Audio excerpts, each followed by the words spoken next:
Sejam todos muito bem-vindos a mais uma conversa aqui no canal. Hoje tem um convidado muito especial e essa é uma conversa que é importante para aqueles que me acompanham há mais tempo, especialmente lá nos idos de 2017, quando eu falava muito mais sobre Bitcoin aqui no canal.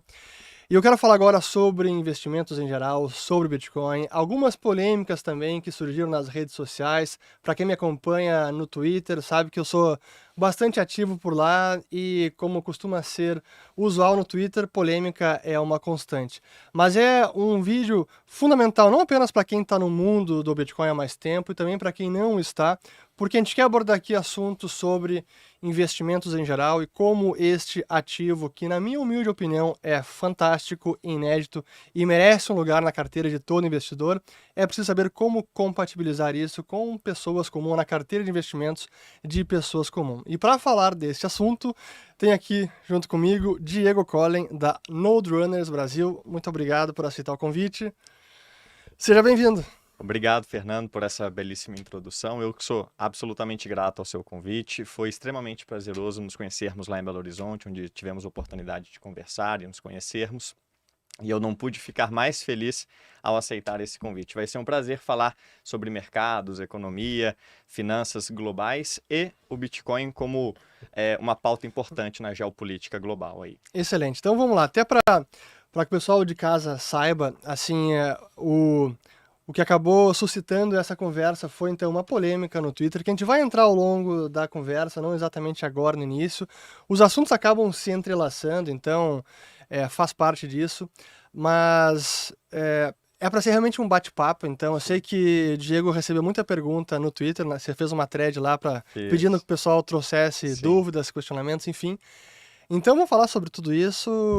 E até Então, finalmente chegar nas perguntas que o povo quer saber, as as polêmicas, exatamente. polêmicas Então, e tudo mais. mas vamos lá. Vamos sim. Antes de tudo, Fernando, Diga.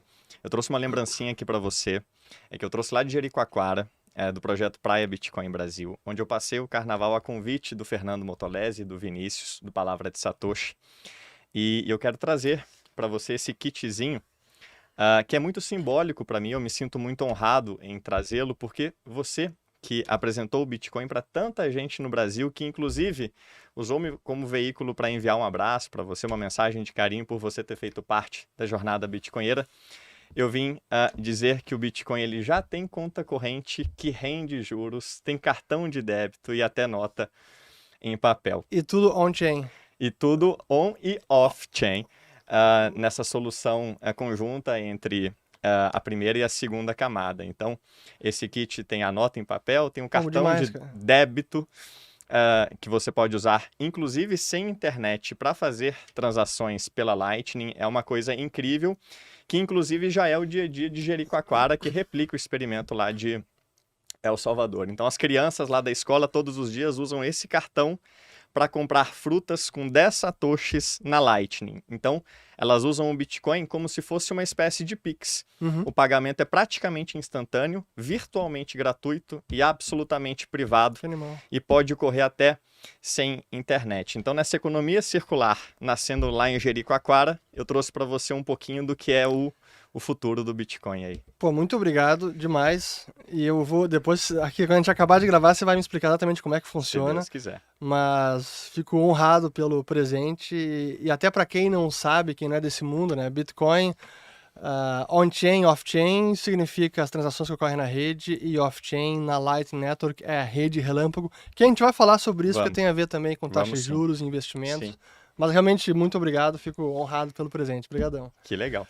Mas vamos lá. Então, você tem várias perguntas, vários assuntos pra gente abordar, mas importante até porque recentemente eu entrei numa polêmica com a comunidade do Bitcoin, o pessoal mais raiz, os maximalistas. Até a gente vai voltar a essa definição de maximalistas. Sim.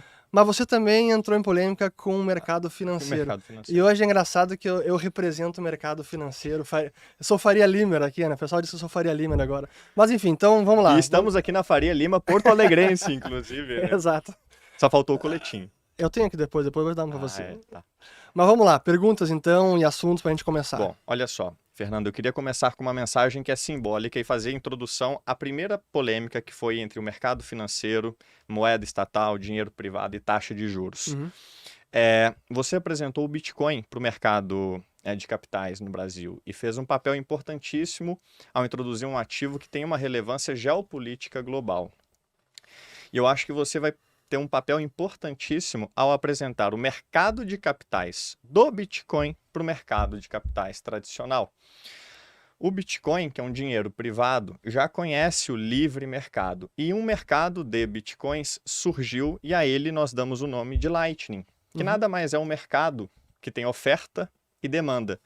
E que dessa oferta e demanda nativas para transações em Bitcoin emerge uma curva de juros, com a sua taxa básica e taxas de maior duration ao longo da curva.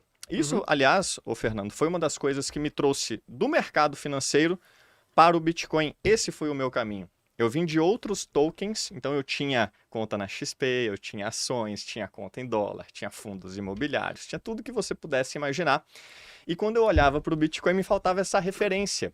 Esse mercado de capitais, taxa de juro, duration da curva, oferta e demanda de um capital que eu já entendia que era um capital privado, mas eu entendia como imaturo. A Lightning me fez ver que é o amadurecimento do Bitcoin para o uso na sociedade, numa dinâmica onde o mercado de capitais atende a quem precisa. E você, ao atender quem está precisando em Jericoacoara, pode ganhar por isso ao ganhar em Bitcoins, sem perder a custódia dos ativos. Então, um convite que eu faço abrindo esse podcast é que sejamos a referência do mercado de capitais nativo do Bitcoin para o mercado de capitais tradicional. E essa foi a polêmica na qual eu me envolvi, tentando provocar essa reflexão no mercado financeiro tradicional, de onde eu vim, inclusive. Eu costurei perguntas que deveriam levar à conclusão de que a moeda é um monopólio do Estado, cujo preço mais importante da economia, que é a taxa básica de juros, é centralizadamente definida por ele. E nós podemos concluir que preço deve emergir do livre mercado, do livre atuar das forças de mercado. Sim. Isso sempre foi muito rico para mim.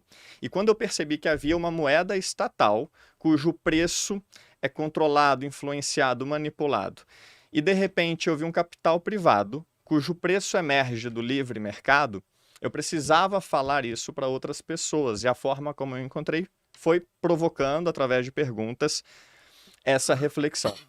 E aí eu achei uma excelente oportunidade de aproveitar essa polêmica com o mercado financeiro, que às vezes não tem, às vezes, por vários motivos, não enxerga isso dessa forma ainda. E desconhece por completo, às vezes, como o Bitcoin funciona. É verdade. A verdade é essa. Esse costuma ser o padrão. Exato. E dessa polêmica eu achei legal de abordar o Fernando e falar, olha, taxas de juros são pauta importante no mundo inteiro.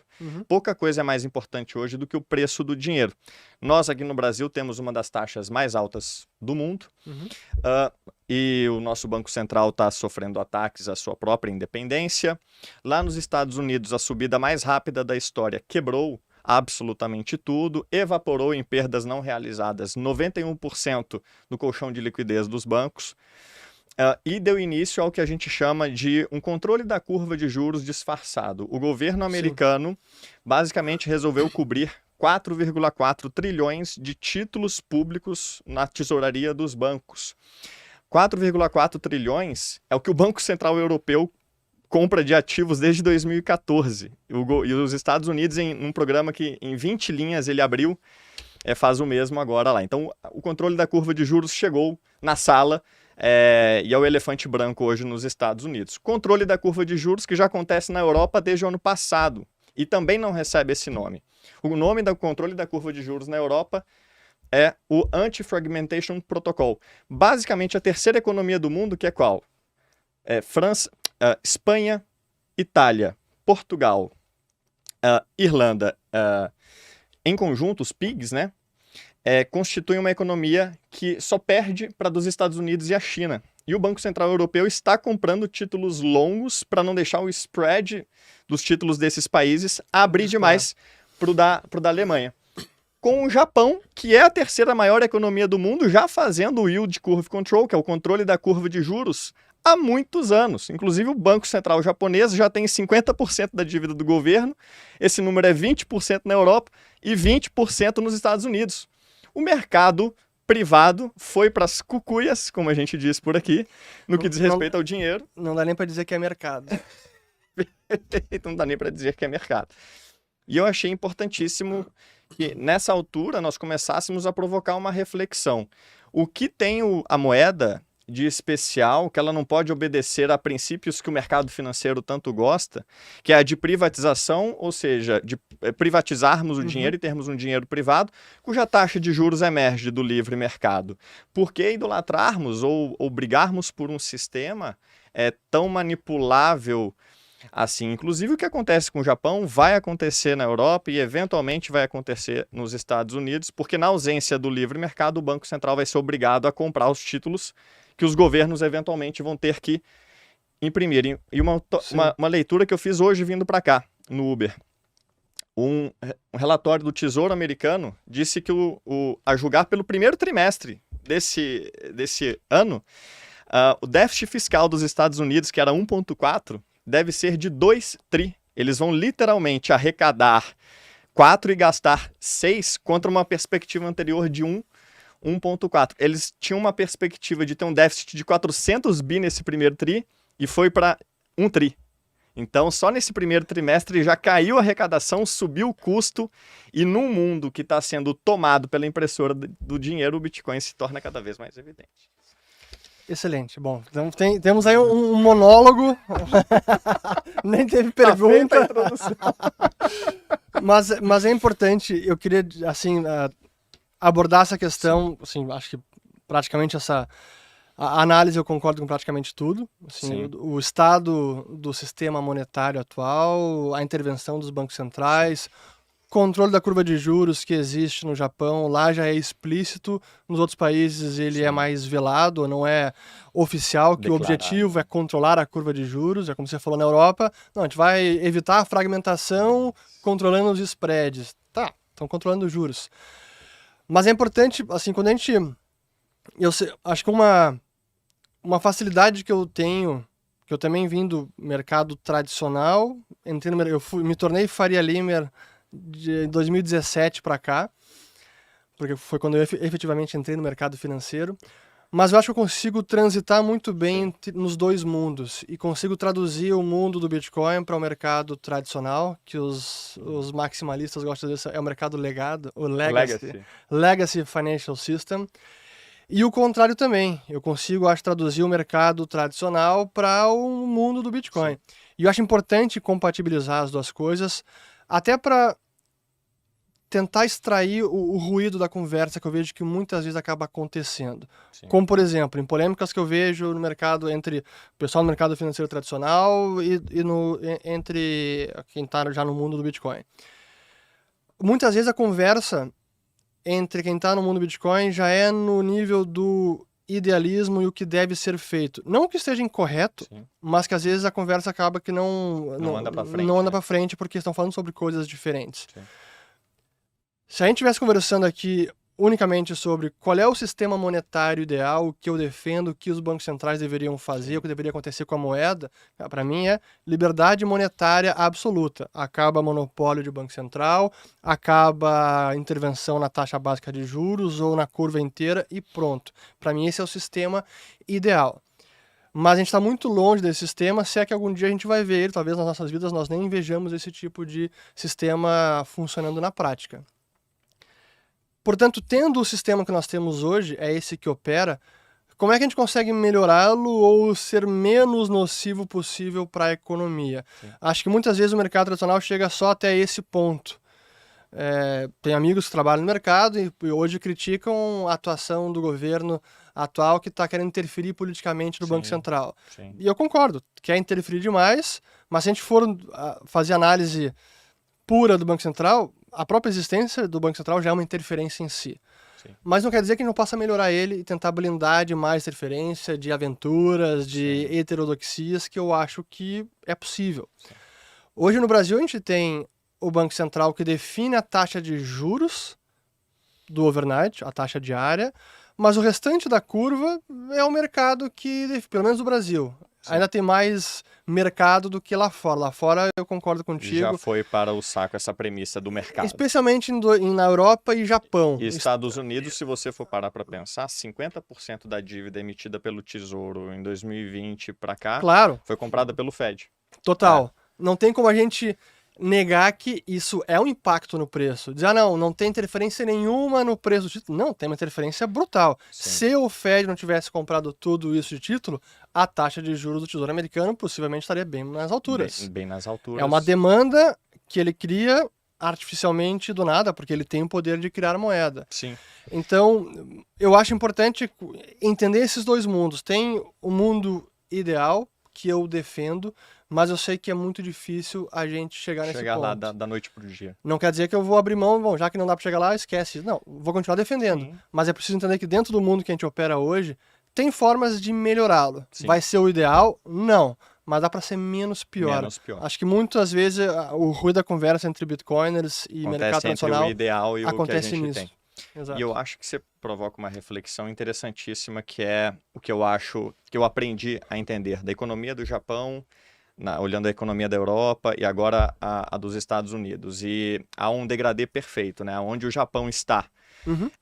Onde ele já declarou que ele não vai deixar o título de 10 anos do governo subir os juros para cima de 0,5, a Europa ela não declara propositalmente qual que é o break, qual que é o controle da curva de juros dela. Qual é o teto ali? Qual é o teto? Quanto que ela admite? Porque uma vez que ela admite, o mercado sabe aonde que ela quebra. Então, a coisa tá vai testá-lo, vai testar o Banco Central Europeu. Exatamente. O Banco Central Europeu já está na berlinda e, eventualmente, de forma mais lenta e mais sorrateira, os Estados Unidos começam a colocar um price floor, um piso no valor dos títulos deles. Ou seja, os títulos já foram para o saco, mas são um título que vale 6 a mercado, já é usado como se valesse 10 no BTFP. O que esses governos estão fazendo, e de acordo com o que o Fernando está falando, eles podem ou salvar as suas respectivas economias e mantê-las funcionando sem um cataclisma deflacionário, calote para todos os lados, ou eles salvam as suas moedas.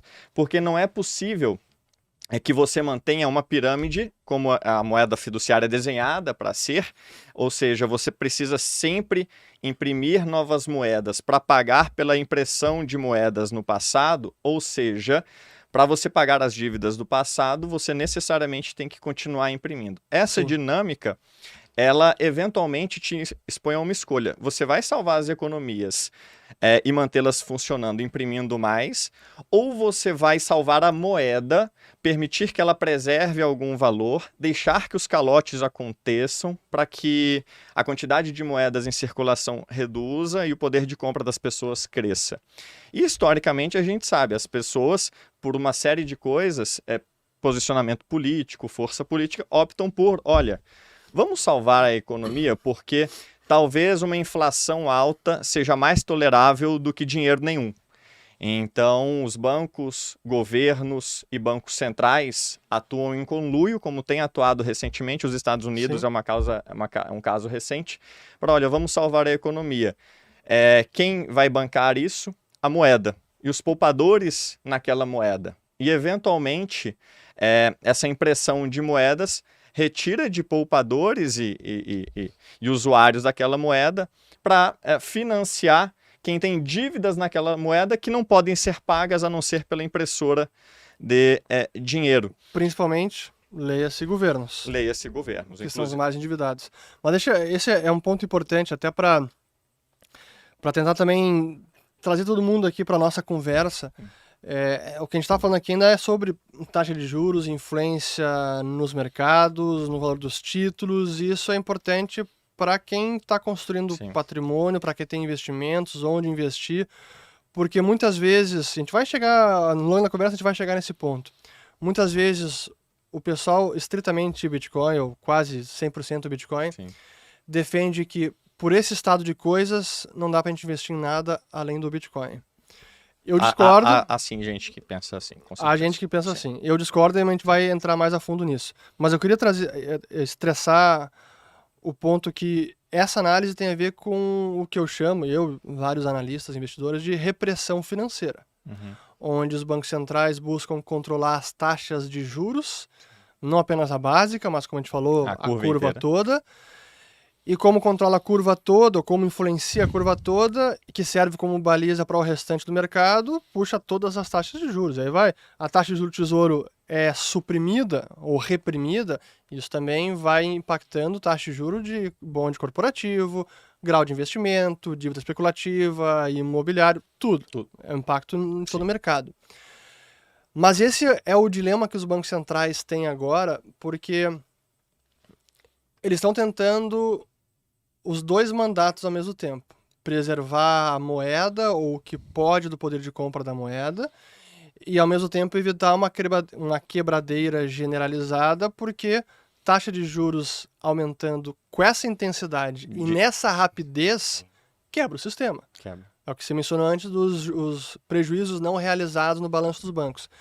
Eu venho chamando atenção para isso há algum tempo, falei até numa palestra em 2019 no Instituto Mises Brasil, como esse dado de prejuízo não realizado no balanço dos bancos, ele iria disparar num cenário de aumento de juros, e que esse era o motivo que os bancos centrais não iam permitir os juros aumentarem. Só que entrou 2020, 2021, aquela impressão de dinheiro, pacote monetário, pacote fiscal, pandemia, cheque pelo correio, inflação disparou. E ele não podia simplesmente, com essa inflação nesse patamar eu preciso fazer alguma coisa, eu tenho que subir taxa de juros, que é a única ferramenta que ele conhece para combater a inflação.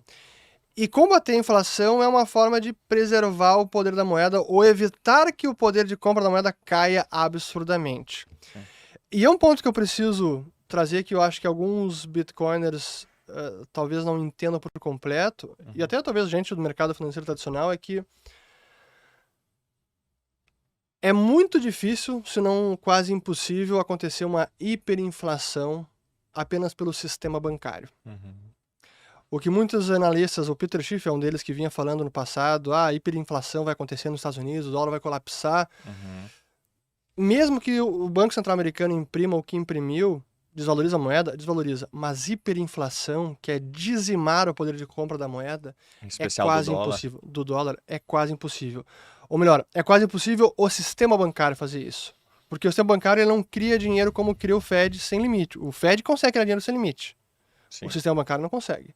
Porque ele cria dinheiro emprestando para famílias, emprestando para empresas. Então tem um limite pelo qual o banco não consegue ultrapassar. Mas o Banco Central consegue. Mas eu não vejo hoje o Banco Central querendo acelerar dessa maneira, não o Fed. Então, eles não querem destruir o dólar, mas também não querem tornar o novo padrão ouro. E é nesse dilema que a gente está vivendo hoje, e é nesse paradigma que a gente precisa investir o patrimônio. Inclusive, tu trouxe um ponto legal. O Fed e os bitcoiners que argumentam essa tese, obviamente eu sou muito exposto a ela, porque por ser um bitcoinheiro envolvido com isso, dedicado a isso, acabo entendendo a linha de raciocínio, é que o Fed eventualmente ele pode não ter saída. Quais são os maiores demandantes da dívida americana? Por que o Fed consegue ter uma dívida PIB de 130%, gastar 2 tri por ano a mais do que ganha? Governo americano, perdão. Porque ele consegue exportar a inflação. Tem gente ao redor do mundo, ou teve gente ao redor do mundo comprando, né? Os 3 maiores possuidores, China, Japão e Arábia Saudita. São os 3 que se tornaram vendedores líquidos recentemente por motivos diferentes. Né? O Japão, ele, por estar muito avançado no controle da curva de juros, o iene dele sendo impresso como nunca, ele começou a vender títulos americanos e ele é o maior possuidor de títulos da dívida do governo americano. Então, se ele começa a vender, não há o que o Fed possa fazer. A China quer ver basicamente o circo pegar fogo e mantém os Estados Unidos numa espécie de forca, porque se ela resolve vender a quantidade de títulos do governo que ela tem, e o pico de posse dos títulos de dívida do governo americano foi em 2010, da China. Sim, as reservas internacionais. Das reservas internacionais.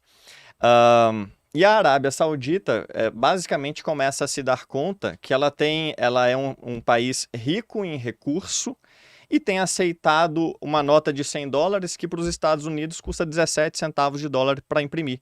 Então ela Até menos. Considerar o eletrônico custo praticamente custo zero. praticamente zero. Esse número, inclusive, tirei de uma declaração do ministro exterior chinês. Ele falou assim, olha, os Estados Unidos exploram a riqueza do mundo ao gastar 17 centavos para imprimir uma nota de 100, que a gente aqui do outro lado do mundo tem que gastar $100 de produto e serviço. Somos obrigados a comprar, a aceitar esse dinheiro. Somos obrigados a aceitarem. Então, os bitcoinheiros, eles apontam, olha, os Estados Unidos, apesar de terem tido um palco global para exportar a inflação, de repente quem estava importando-a já não a quer mais. E se esses 3 países, que são os maiores possuidores, eventualmente quiserem vender, ou para proteger a moeda, ou para forçar uma inflação nos Estados Unidos, e há motivos para acreditar de que isso pode ser em conluio, né? Então a OPEP anunciou o corte de 1,5 milhões de barris por dia. Só a Rússia vai cortar 500 mil.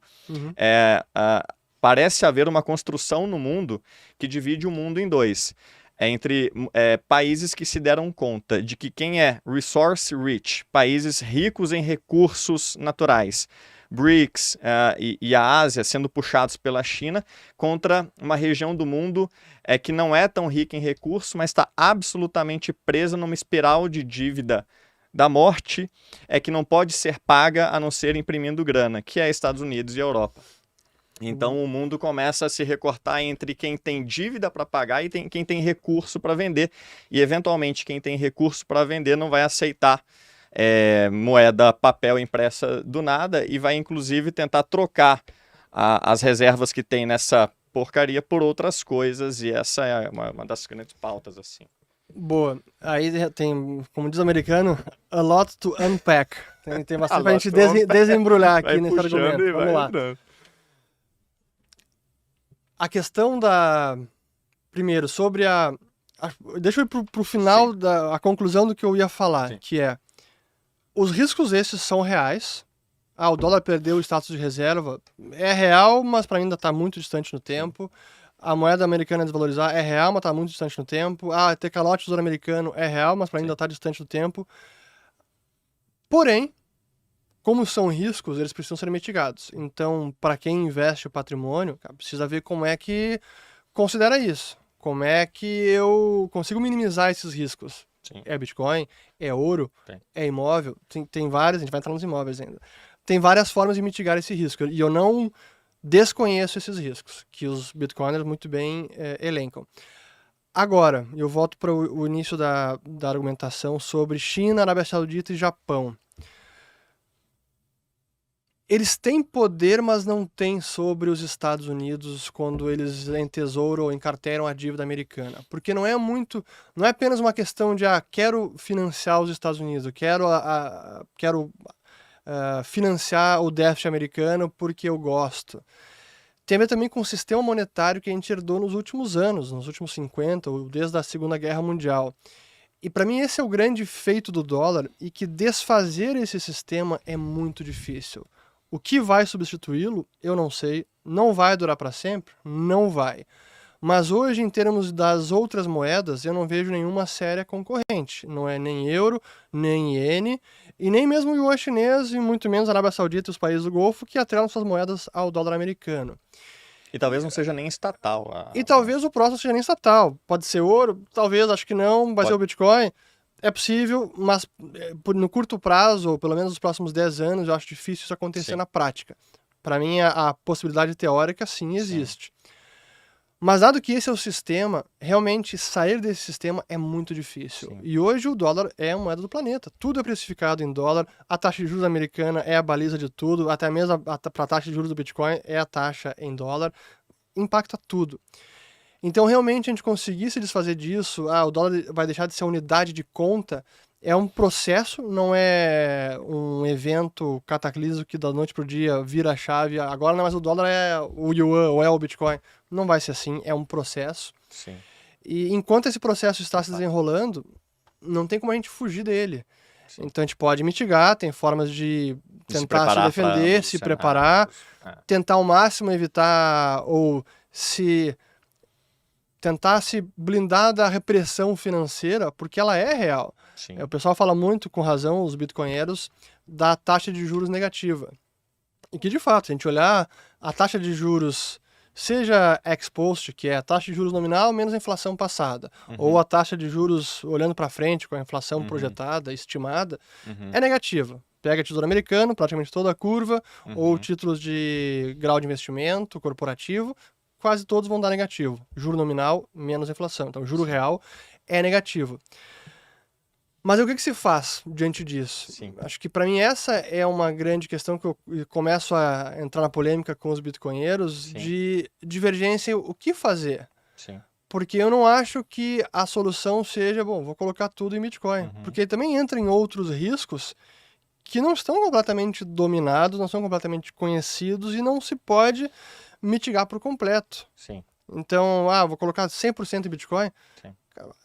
Para muita gente é muito arriscado. Acho que Concordo com você. E talvez já entrando um pouco na polêmica, mas sim, eu queria deixar um pouco mais pro final, mas é difícil de não entrar na polêmica. Não, por favor, fique à vontade. Eu vejo às vezes com muito receio como essas recomendações são passadas em rede social, em vídeos, por gente influente, o Michael Saylor, que é um muito influente, como se fossem recomendações aplicáveis por todo mundo, Pra todo mundo, né? a qualquer momento, em qualquer lugar. E não são.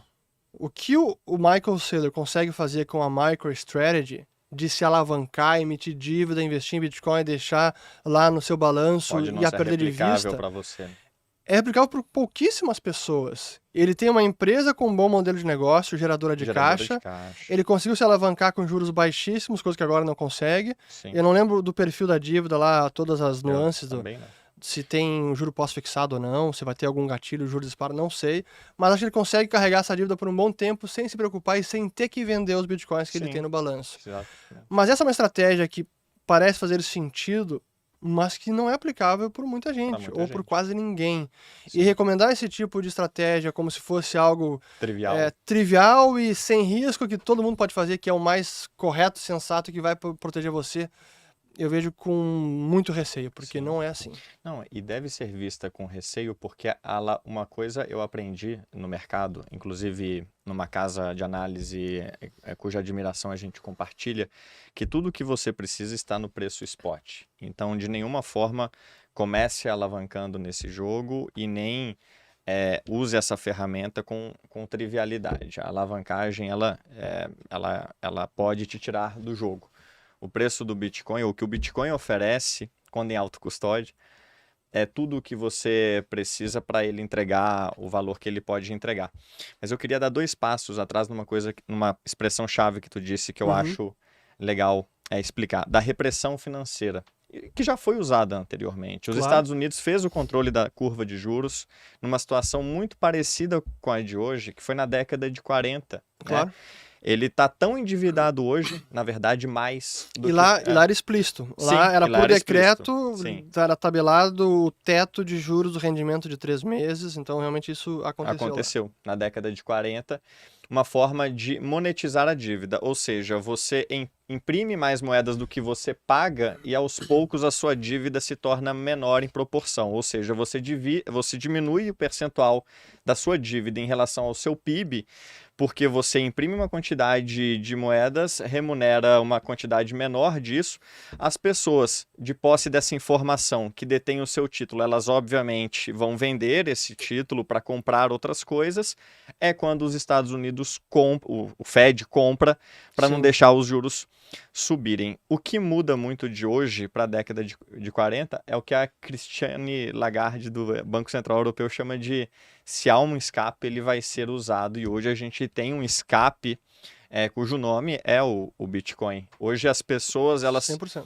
Elas se veem expostas à seguinte opção: eu vou vender um título americano que até agora eu julgava ser a reserva de valor do mundo, mas que basicamente me jogou no fogo e perdeu uma quantidade enorme de valor.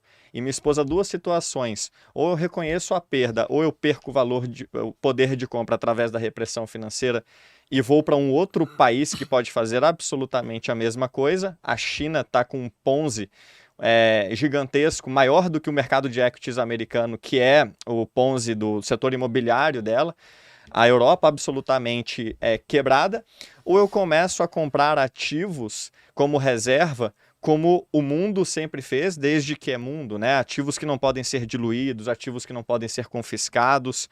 E o Bitcoin aparece como uma alternativa sequer cogitada há alguns anos atrás, mas inexistente na última vez que isso aconteceu. Então o mundo ele pode estar perigando usar as mesmas saídas para problemas antigos, desconsiderando que hoje há novas as soluções. Então, um post que eu fiz recentemente pergunta: quem foi o ativo que melhor performou desde 2020, 17, 15 e 13? O Bitcoin em qualquer horizonte de tempo, e isso é verdade agora nos últimos 30 dias, nos últimos 3 meses também, ele tem tido uma performance absolutamente sensacional, porque nessa reflexão que o Fernando traz, de que o mundo ele deve ser analisado como uma matriz de possibilidades, pode acontecer isso ou pode acontecer aquilo, quais são as chances disso acontecer? Eles podem querer salvar as economias e ter que imprimir muitos dólares. A China pode querer vender os seus tesouros e o Fed ser obrigado a imprimir. Se isso acontecer, vai ter diluição. Que ativos podem me proteger da diluição? E se o mundo resolver salvar o dólar, ou se os seus países resolverem salvar as moedas, mandarem a economia para o espaço e deixarem os calotes? Tudo que você quer nesse cenário é se proteger de risco de contraparte, o risco de você tomar um calote da outra parte, o risco de você tentar sacar o dinheiro e não conseguir, o risco de você tentar vender alguma coisa e não conseguir porque não tem comprador.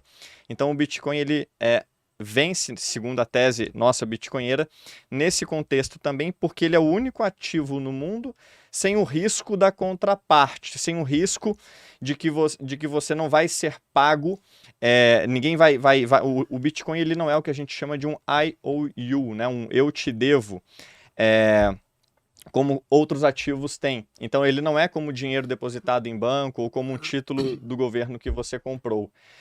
E por ele ser livre do risco da contraparte, ele também não pode ser confiscado. Então, se você tem um imóvel, você eventualmente pode perdê-lo numa crise que você venha a passar. Perca coercitivamente, né? Um processo pode te tirar o teu imóvel, não pode tirar o teu Bitcoin. Por ele oferecer uma proteção à contraparte no cenário dos calotes gerais e à inflação no cenário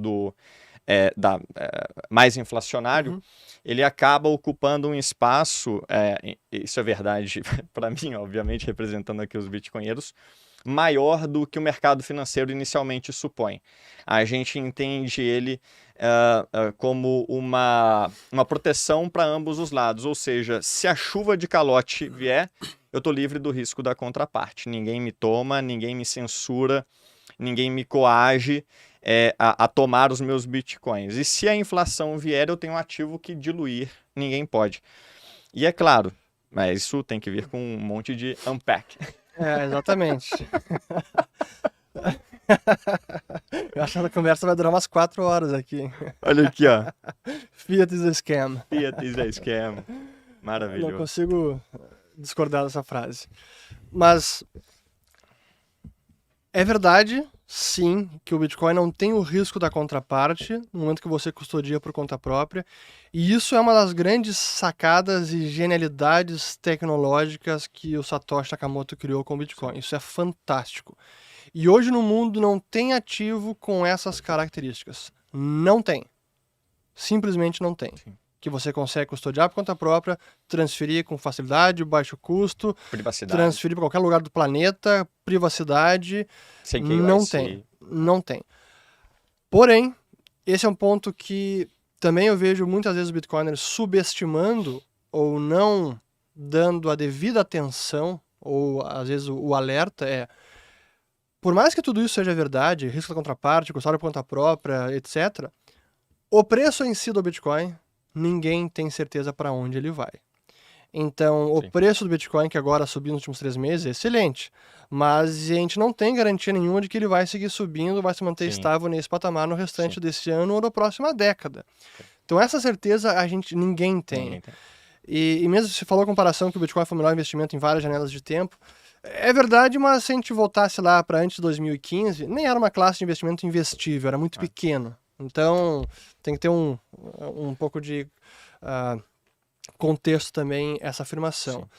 Mas então a questão do preço do Bitcoin daqui para frente, a gente não tem nenhuma segurança. A garantia que a gente tem, os 21 milhões de unidades. Essa garantia nós temos. Sim. Esse é o limite máximo, não tem como burlar essa regra.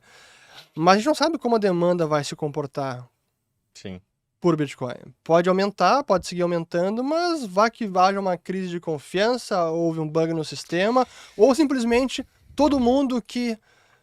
As pessoas que a gente acha que vão se convencer desta nossa argumentação, acho que quer saber, vocês têm razão, mas igual eu não gosto. Então, pode ser que o Bitcoin atinja um nível de preço e fique estacionado lá e não suba mais. Sim. Então, essa certeza ninguém tem. Então, esse é o alerta que eu faço para muita gente e os bitcoinheiros em geral, e tem a ver quando a gente faz uma construção de portfólio. Porque, para muitas pessoas... Talvez para a maior parte das pessoas... Que, aliás, essa premissa é verdade para basicamente qualquer ativo. Qualquer ativo. Qualquer. Eu diria que o único que não é verdade é que a moeda estatal vai seguir se desvalorizando. Isso aí a discussão é a qual taxa ela vai se desvalorizar. Sim. E, eventualmente, isso converge ao valor intrínseco dela, é zero, né? Porque Exato. se você desenhar no Excel, desvalorize isso daqui para mim 2 a 7% ao ano e vai traça no pé da perpetuidade. É isso. Isso com certeza. Mas... como você não é obrigado a escolher entre Bitcoin ou moeda estatal, você tem um leque de ativos que pode atender uma gama de necessidades de cada investidor. Sim. E é que a gente acaba entrando na polêmica de como compatibilizar o mercado tradicional e um portfólio de investimentos com o Bitcoin, é que você tem gente que precisa de geração de renda, precisa ter um fluxo de renda de algum investimento. O Bitcoin hoje dá pela Lightning, mas não é a única fonte de renda. Talvez alguém queira um imóvel, queira um ativo real, talvez alguém queira emprestar para uma empresa, e mesmo no mundo bitcoinizado, que a gente vai entrar mais nisso aí, a intermediação financeira não vai desaparecer. Perfeito. Imóveis também não vão desaparecer. Como é que a gente está? Tá bem? 5 para 6, eu tava olhando aqui. Cara, passa rápido, hein? Passa. Mas... tá muito bem também, certo? Mas... é importante entender que investidores dos mais variados tipos vão ter algum tipo de necessidade e que o Bitcoin vai atender uma parte da necessidade, mas não toda ela. Então, esse cuidado que eu tenho, e o cuidado também que a gente não pode defender o Bitcoin como uma certeza inexorável de que o preço dele vai subir para sempre. Perfeito. Custódia, por conta própria, 21 milhões de unidades para sempre. Consigo defender com unhas e dentes, com fatos, argumentos e lógica. Que o preço vai seguir subindo para sempre, isso certeza ninguém tem. Exato. E é importante você trazer isso porque contribui o fato de que se a gente conclui que as moedas fiduciárias vão continuar a ser impressas pelo próprio regime de metas de inflação, a gente não pode dizer para onde vai o preço do Bitcoin e nem de nenhum outro ativo. Mas a gente pode dizer o seguinte: para um mundo com cada vez mais moedas fiduciárias, que, aliás, a história atrela uma chance de sucesso de 0%. Sabe quantas moedas fiduciárias perseveraram ao longo do tempo? Nenhuma. A gente vive um momento de experimento histórico, onde pela primeira vez na história a gente vive 100% com moeda fiduciária. Inclusive o franco suíço era parcialmente lastreado em ouro até a década de 90 e o dólar foi até a década de 70 meio aos cambalacho. Então a gente pode dizer que para um mundo onde cada vez mais moedas fiduciárias a gente terá a mesma quantidade de bitcoins. E isso é verdade para tudo, porque na medida em que a sociedade avança e produz mais com menos por conta da tecnologia, a gente vai ter cada vez mais mesas, cada vez mais cadeiras, cada vez mais carros sendo feitos para uma mesma quantidade de bitcoins. Então, o preço do Bitcoin ele emerge de uma forma, pela teoria dos jogos, game theoretically, né? Quer dizer, eventualmente, bens monetários convergem a um.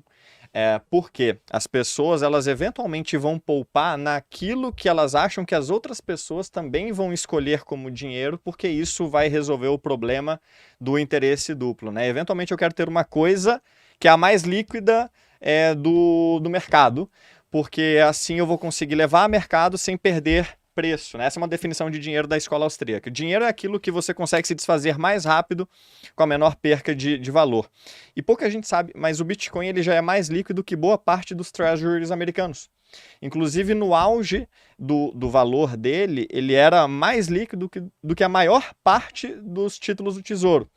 Inclusive, a rede Bitcoin processou 3 vezes o PIB americano nos últimos 12 meses. Então, quando você põe que um mundo vai ser cada vez mais abundante, essa é uma coisa que a gente pode concordar. Para um Bitcoin que vai ser para sempre escasso, a tendência é de que o Bitcoin passe a valer mais coisas ou mais moedas fiduciárias. Isso tem sido verdade. Posso fazer uma parte? Claro. Sim, eu concordo. Tanto que eu faço esses alertas e tento introduzir um pouco de nuance, a análise toda. Sim. Mas eu concordo e essa é a minha previsão. Eu entendo que a tendência do Bitcoin é seguir se valorizando. Sim. Parte pelo que você falou, parte pelo sistema monetário que está cambaleando há décadas, parte pela desvalorização das moedas que vão prosseguir. Então, para mim, essa é a tendência. Ainda assim, certeza que o preço vai seguir subindo, a gente não tem. Não tem. Agora, esse outro alerta que eu faço, que eu vejo, talvez, o pessoal fazendo previsões do tipo, o Bitcoin vai seguir subindo e dobrando de preço quase que ou a então cada segue um gráfico 2, 3 anos. redondinho, né? Tipo aquele do 98, daquele cara... Os 100 milhões de... Sim, o Plan B. Plan B, exatamente. Sim. Aquilo ali realmente... Imaginando que o Bitcoin siga ganhando mercado, cada vez mais confiança, as pessoas entendendo por que é importante, por que ele é valioso, chega um momento em que ele também atinge um platô de preço e que ele vai se estabilizar. Perfeito. Então ele não vai seguir dobrando de valor para todo o sempre. Exato. Ou se ele seguir dobrando de valor, é porque a moeda, que é o denominador, está perdendo valor pra caramba. E aí todo o resto vai também ganhar valor, não é apenas o Bitcoin. Sim. É imóveis, é renda Talvez fixa, ele pegue mais valor, né? Mas... Pode ser que ele pegue mais.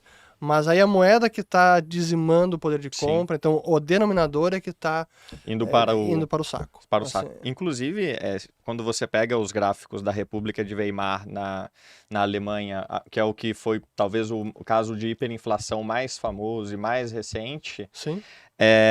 O pior da desvalorização ocorreu ao final. Né? Então, em qualquer curva exponencial, tal como o da diluição das moedas fiduciárias, ele fica mais violento ao final. Então, se eventualmente o Bitcoin passar por mais grandes períodos de multiplicação, vai ser ao final da curva, porque é quando no Ponzi, que é a moeda fiduciária, é no final que ela precisa ser mais impressa, porque é no final que tem mais dívida exposta. Então você está prevendo a hiperinflação do dólar? Não, eu prevejo que numa curva exponencial, se você colocar o Kager, o dólar ele é impresso numa quantidade de 7% ao ano desde 1960. Existem hoje em circulação 60 vezes mais dólares do que existiam em 1960. Uhum. E esse número ele acelerou recentemente. A quantidade de dólares hoje em circulação, tal como medido pela base monetária M2, que é cheia de falhas, mas que para um período longo ela funciona, você não consegue escapar do longo prazo. A quantidade de dólares em circulação foi, hoje, 40% nasceu nos últimos 3 anos. Uhum. E eu acho que os Estados Unidos ainda têm algumas válvulas de escape para a dívida dele, ou seja, formas de imprimir porque vai ter alguém comprando treasuries. O problema que eu vejo a válvula de escape dele está se esgotando porque quem antigamente compraria hoje está vendendo porque quer outras coisas. E isso não é verdade só nos Estados Unidos, é verdade na Europa, é pior ainda no Japão, mas o mais importante, 19 dos 20 países que mais adotaram o Bitcoin são, em termos per capita, são emergentes. Porque isso é uma coisa que eu brigo muito com o mercado financeiro. O mercado financeiro gosta muito de analisar o Bitcoin como se empresa fosse, geradora de caixa fosse. Não é isso. E eu falo, olha, qual que é o mercado endereçável total? Uma linguagem que o mercado financeiro procura. Essa empresa atende quantas pessoas? Pode atender quantas pessoas? O Bitcoin ele pode atender 87% das pessoas do mundo que vivem sob uma de 2 situações. Ou alta inflação, inflação de 2 dígitos como no Brasil, ou autoritarismo, né? E repressão financeira, controle de capital. E essas 87 pessoas você atende se você oferece a elas um dinheiro que não pode ser diluído ou um dinheiro que não pode ser confiscado. Mas o Fernando tem razão. Eventualmente, no que eu acredito, a minha tese, o Bitcoin ele vai recapturar o que eu chamo de o prêmio monetário de todos os outros ativos do mundo que tiveram que fazer o papel de dinheiro ao longo do tempo, porque a moeda fiduciária tomou o lugar do dinheiro, ou seja, perdemos a referência do dinheiro bom, do dinheiro forte, que era Ouro o e prata. ouro e prata, para usarmos no lugar uma moeda fiduciária. Como você não perdeu o direito a poupar em dinheiro, porque agora é uma moeda fiduciária, que não é dinheiro, porque não é reserva de valor, você passou a poupar num ETF de S&P 500, você passou a poupar comprando imóvel, você passou a poupar num fundo multimercado, você passou a poupar num fundo de previdência, você passou a poupar em várias coisas que não foram construídas para ser poupança. Poupança sempre foi feita para ser de dinheiro forte, que, dentre as funções de dinheiro, a reserva de valor, unidade de medida e meio de troca. Então, eventualmente, surge na sociedade um dinheiro, o primeiro dinheiro construído por uma engenharia, né, tocado pela matemática, não pela política, e que eventualmente pode fazer o papel de reserva. E as pessoas começam a se dar conta de que aquilo ali é ferramenta para poupança, não o ETF do Google que ela não usa para comprar na padaria, não o imóvel que não tem liquidez ou ela não pode vender uma fração, não um fundo multimercado que você não pode vender finais de semana e precisa de 30 dias para sacar. Quem sabe o Bitcoin oferece uma característica de reserva de valor apropriada ao dinheiro, e há várias contas no mercado, essa é uma tese muito difundida, mas o número para você levar para casa o mundo tem 900 trilhões em ativos. Se você somar o real estate com o equities globais, com dívidas globais, e se o Bitcoin capturar 2% disso, a moeda vai para algo como 2 ou 4 milhões de dólares. Um BTC. Um BTC, um Bitcoin. Isso significa 2%. Então, há uma tese razoável de que muitas coisas, imóveis, ações, ETFs, valem mais do que deveriam valer porque se tornaram ferramenta de poupança, mas são inadequadas para isso, por várias questões, né, regulatórias e tudo mais. E se o Bitcoin capturar esse excesso, porque o que é o excesso? Uma ação deveria valer tanto porque ela tem um preço-lucro, ela paga um dividendo. Ela acaba tendo um prêmio porque, além do que ela vale, eu uso-a como poupança. Eu não tenho mais aonde pôr porque eu não tenho um dinheiro bom. Eu vou botar nela. Se o Bitcoin recapturar 2% disso, o potencial é bem interessante. Vamos agora para a terceira hora do programa. Vamos lá.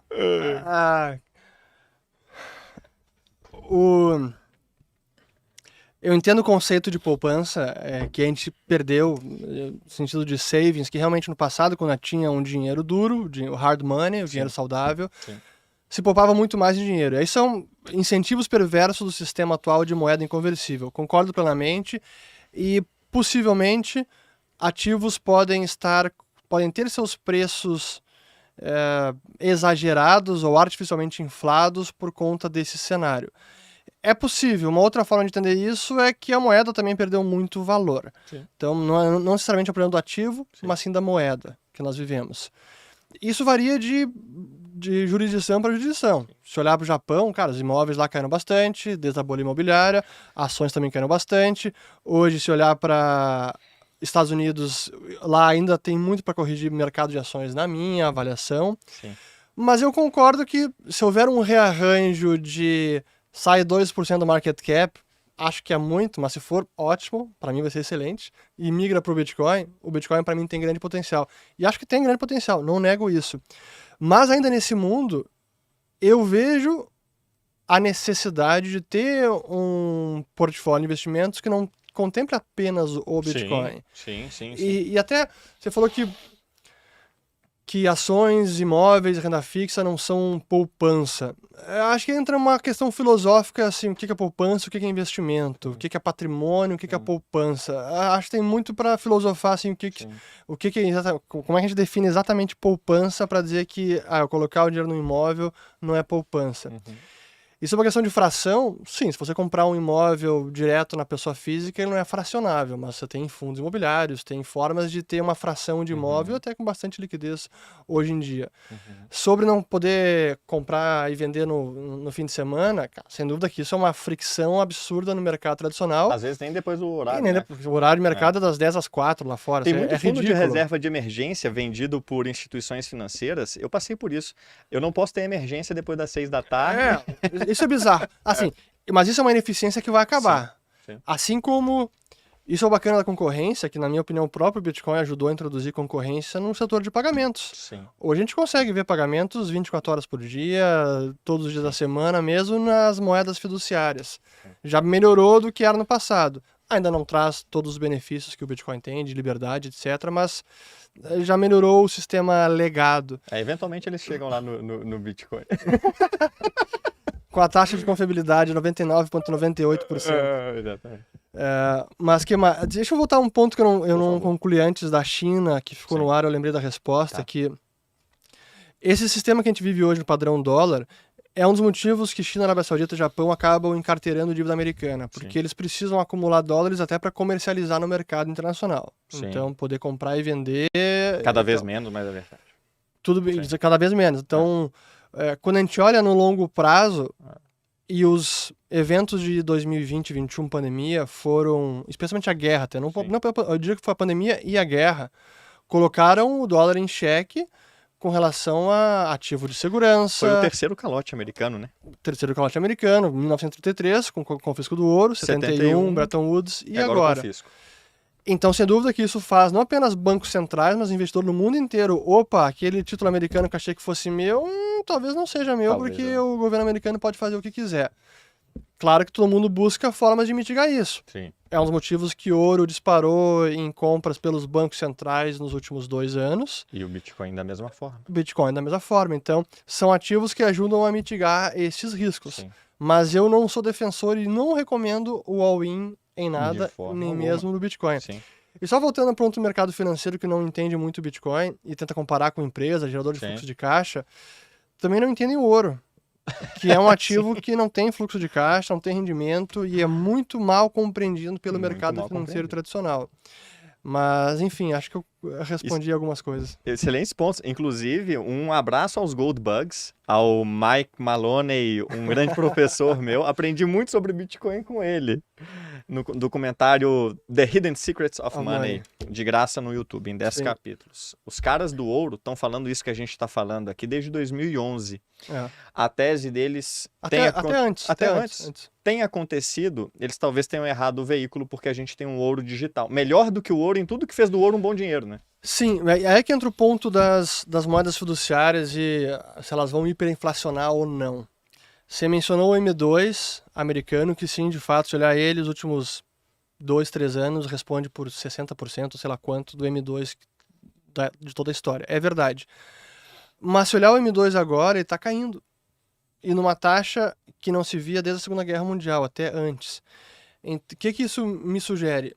Que a política do Fed é de defender o dólar, ou de impedir que ele perca todo o seu valor. Então, acho que esse é um ponto importante de... Qual é o endgame desse sistema? Essa é a grande pergunta que ninguém tem a resposta, nem os bitcoinheiros, nem Goldbugs, nem banqueiro central. Nem o mercado financeiro. Nem o mercado financeiro, mas eu entendo que a gente pode seguir nesse sistema amorfo, anômalo, por muito tempo antes de haver um colapso. E aí se me perguntar, se coloca uma arma na minha cabeça, responde agora, o dólar é que vai perder todo o valor ou é o tesouro americano que vai ter que dar um calote? Para mim, o tesouro americano é que vai ter que dar um calote. Vai ser em toda a dívida, vai ser um percentual, vai ser um calote branco, vai ser uma inflação, vai ser no inimigo. Na China. Possivelmente, então, ou no cidadão americano, dizendo, olha, aqueles benefícios todos, Medicare, Medicaid, Social Security, isso eu não vou conseguir honrar, tudo que eu prometi, pessoal, vou entregar metade daquilo porque tudo eu não consigo, senão a gente quebra. Algum tipo de calote vai acontecer. E eu acho que é mais provável esse cenário, um calote, um desconto na dívida americana, do que o dólar perder cada vez mais valor, correndo o risco de hiperinflacionar. Sim.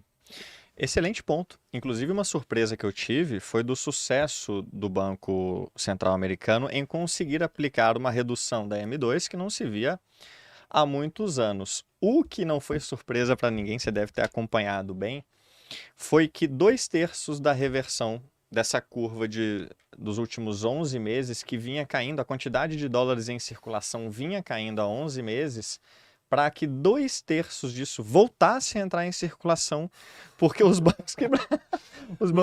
Mas não exatamente o M2. É importante uma diferenciação que eu também sempre brigo com até com os economistas austríacos. O que o Fed reimprimiu foi a base monetária, que é o dinheiro que fica represado no balanço dos bancos, reservas bancárias, e não o M2, que inclui depósito bancário, que é o que está efetivamente circulando na economia. Então tem uma diferença e que é importante para entender para onde vai o valor do dólar, porque esse dinheiro que o Fed imprime com facilidade não é o dinheiro que já começa a circular na economia. E esse é o motivo que muitos austríacos erraram em 2009 até 2015, porque diziam, o dólar vai perder todo o valor, ou vai ir para a taxa de inflação argentina, porque o Fed imprimiu 2, 3, 4, 5 trilhões. Como é que isso não vai destruir o valor do dólar? É porque esse dinheiro ficou represado no sistema. O que não aconteceu na pandemia, porque houve também o cheque pelo correio. Pelo correio. Mas você trouxe um ponto importante. Esse é um dos números que todo mercado tem que acompanhar. O balanço do Fed e a tentativa do Fed de reduzir o próprio balanço vendendo coisas a mercado para captar dólares do mercado é uma coisa que ele quer, mas ele vai ter que eventualmente reconsiderar por conta de alguma pressão política, alguma quebradeira que apareceu em algum lugar.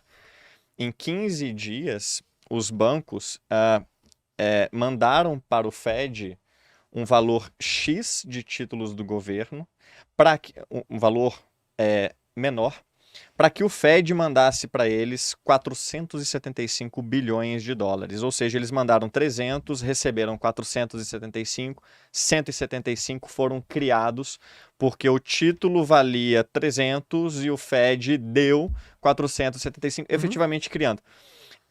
Essa pauta que o Fernando traz é uma das mais importantes. Como que o Fed diz que quer reduzir o balanço e vinha conseguindo, só que em algum momento isso gera um cataclisma tão grande num setor tão importante como o bancário, que as pessoas demandam o seu dinheiro e os bancos não têm alternativa a não ser recorrer ao Fed e falar para o Fed, por favor, imprima mais para me dar. Agora, eu postei sobre isso. O Fed pode ser uma arma na Terceira Guerra Mundial, onde a gente já pode estar inserido. Você pode recortar o mundo de várias formas. Uma delas se você quer posicionar o mundo entre quem tem dólares e quem não tem, o Fed pode ser uma arma onde, subindo os juros e deixando os calotes prevalecerem, ele tem o poder de assassinar, digamos assim, boa parte do mercado financeiro global, economias ao redor do mundo e etc. É por isso que é tão difícil sair desse sistema. Porque o mundo todo está estruturalmente short em dólares. As dívidas fora dos Estados Unidos, entre empresas, instituições financeiras, ela está denominada em dólares, na sua maior parte. Então é difícil sair desse sistema. Mas a gente já está com quase 1 hora e pouco e nem entramos na polêmica. Dos outros ativos, né? Deixa eu entrar na polêmica que surgiu no Twitter, que é importante. Até, primeiro, assim, para estar no Twitter precisa ter muito estômago, muita tranquilidade, sanidade mental e um soco inglês. O soco inglês. Mas, honestamente, eu prefiro ter um escudo e não um soco inglês. Eu também tô desse time. Porque senão, cara, não gera debate. Só gera briga, treta, Conversa cruzada. E a maneira que eu busco me comportar, seja no Twitter, no YouTube, etc., aqui nessa conversa contigo, com outras pessoas sempre, é imaginar que eu tô numa conversa, num almoço de família, num sábado, num domingo, conversando sobre os assuntos, explicando sobre o Bitcoin, ou a crise americana, ou o que está acontecendo no mundo, não importa. Mas eu preciso tentar convencer ou argumentar de forma polida, tranquila, porque senão é gritaria, descamba no fim, vai sair na porrada. E ninguém aprende nada. E assim que eu busco me comportar no Twitter também. Claro que às vezes a gente acaba sucumbindo à tentação e tem que se controlar. Às vezes posta uma coisa equivocadamente, ninguém é de ferro. E no caso específico que aconteceu agora foi sobre uma postagem de É do Bernardo Bitcoin, acho que é o nome É, dele. o Bernardo Didi Mossats. Tá. Inclusive, um abraço pra ele. Não conheço ele pessoalmente, então... Você ia adorar ele, inclusive. E até, o que aconteceu? Nem foi por causa dele, mas foi um tweet dele que eu vi fazendo uma Sim. análise sobre Bitcoin e imóveis, por que que Bitcoin é superior a imóveis. Sim. Já vou entrar na análise em Sim. si, que eles estão me cobrando até hoje para eu Todo mundo refutar, quer saber. refutar com argumentos e não apenas com tweets vazios, vagos, etc. Isso. Mas vamos lá. Mas é porque é uma tendência que eu vim acompanhando. Pô, eu sou veterano nesse mercado. Pô, Eu tô há e quase 10 referência, anos. maior respeito à comunidade, eu posso te dizer que te respeita e te admira, não é de hoje. Mas realmente, assim, por mais que eu tenha tempo nesse mundo, eu não uso argumento de autoridade. Ah, você não sabe com quem você está falando. Ah, eu já escrevi um livro sobre isso. Foda-se, grande coisa. Até eu não costumo usar palavrão aqui, mas hoje usei. Mas para mim o que realmente importa são argumentos, e desde sempre que o Bitcoin me ensinou, eu busco manter, que é a humildade intelectual. Porque eu desenhava, ignorava o Bitcoin e tomei um tapa na cara e realmente, opa, isso aqui tem valor, acabei escrevendo um livro.